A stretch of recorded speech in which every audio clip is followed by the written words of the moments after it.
आप में पावर होता ना तो पावर दिख जाता।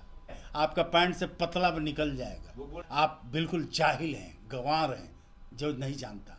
आप ये कहीं से इसको धमकी न दें। उसने स्वीकार किया था कि हाँ मेरे ये रिश्ते थे, ऐसा ऐसा करना चाह रहा था, वो खत्म, मुझे मंजूर। उसने रिवोल्ट किया था, विद्रोह किया था और अपनी बातें रखी थी। फिर आज ये गड़ा मुर्दा उखाड़ने के पीछे का मंशा क्या है? अब मैं आप पे आरोप लगाता हूं कि जब आपने शादी की, शादी के पहले आपको पता था कि इस शख्स का रिलेशन कई जगह है, कई शादियां टूट चुकी है, शादी होने के बाद भी वो अलग हो गया, फिर भी आपने शादी क्यों की? आपने शादी ऐसे शख्स से क्यों किया? कि आप पब्लिक के सामने लाइएगा तो मैं अक्षरा का ब्याह नहीं करने जा रहा हूं, समझ गए? अभी उसकी मंगनी करने नहीं जा रहा हूं कि उसके रिश्ता को